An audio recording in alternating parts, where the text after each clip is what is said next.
All right, today is Monday, January 3rd, 2022, and it's time to do the monthly portfolio update as well as the year-end update, I guess. So as of December 31st, 2021, my portfolio as a whole returned 24.7% compared to the S&P 500, which returned 28.71%. Now, this is total return, so it's with dividends reinvested. Um, I'm fairly happy with the performance, considering that I'm sitting on quite a large cash position. But 2021 was a very interesting year all around. The S&P 500 beat both the Dow and the Nasdaq, which hasn't happened in a long time, and had a really great year despite all the pandemic concerns and everything else that was going on. But overall, I did okay. I was beating the S&P 500 for a couple of months into 2021, and even into the fall. But I knew that over the course of the year, the way it was going, that wasn't going to last. And by the end of the year, the S&P 500 really came on really strong. So that's where we're sitting. But no regrets and anything on my part. So in terms of the sector allocation for the portfolio, or all of the accounts, I should say, I am 60% in cash at the moment.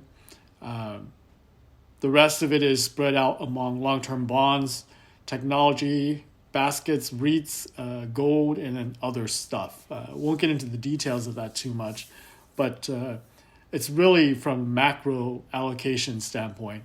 It's the cash that's kind of dragging the portfolio down quite a bit. So that's where we are at the end of December and the end of the year. Let's get into the actual risk parity allocation portfolio. So this is the portfolio that I'm running at M1 Finance that is fully invested into this risk parity allocation, or I should say risk parity style allocation.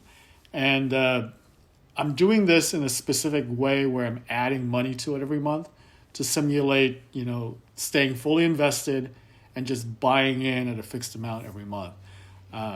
So over the last month, the portfolio returned 1.5% compared to the S&P 500 at the same time frame, which was at 2.5%. So, like I said, over December, the S&P just did really, really crazy. In terms of what it looked like for the quarter, S&P was up 11%, whereas the risk parity portfolio was only up 6.6%, so a little less than half. Usually, you don't see that wide of a divergence between the two portfolios, but like I said, the last month of the year was just crazy for the S&P 500. I don't have enough data, honestly, to go for a full year, but I'm going to do it anyways just to kind of look at it.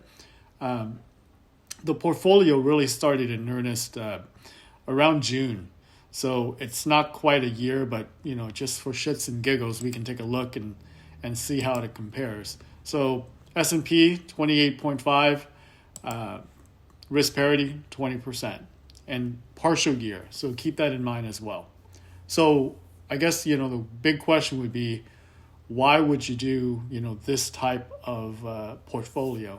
Well, I think it's worth digging into the details a little bit. So let me bring up a report that I run on all of my accounts, and what it gives me is the risk and return characteristics for my specific portfolio. So when you're looking at this chart right here, my portfolio is the green dot. So I was just 24 point whatever percent for the year, and you can see that this line over here represents what's called the efficient frontier for risk and return. And you see that there are 6 characteristics portfolio here. The number 1 portfolio is the most aggressive, all the way down to a short-term portfolio, as well as just the 3-month treasury bill. Okay, so the way this works is that risk goes from no risk, treasury, but there's also no return here, right?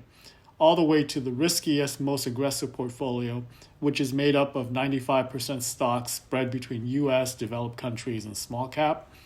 you can see how that goes. So the aggressive portfolio is expected to return about 20%, but it's way risky. What I'm able to do with the risk parity allocation, even though I'm riding on a high cash balance, is to move that risk lower by quite a bit, but also maintain the return. And that's the whole point of this risk parity style portfolio. Now, this chart is really unusual for a portfolio of this type over the long run. What you would expect to see would be something that's less risky than the aggressive portfolio, so these two, but not quite as high a return. So maybe you'd be down here somewhere, right, if you're really lucky over the long term.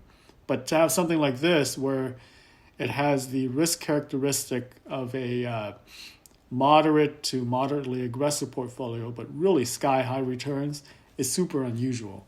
But that's the whole point of doing the risk parity, is to kind of move your portfolio so that you're somewhere around here, okay, where you're getting a really good risk-adjusted return. Anyways, I don't want to go over on this video, but that's the performance for December, as well as the performance for 2021. Thanks for following along, and I will check with you later. Bye.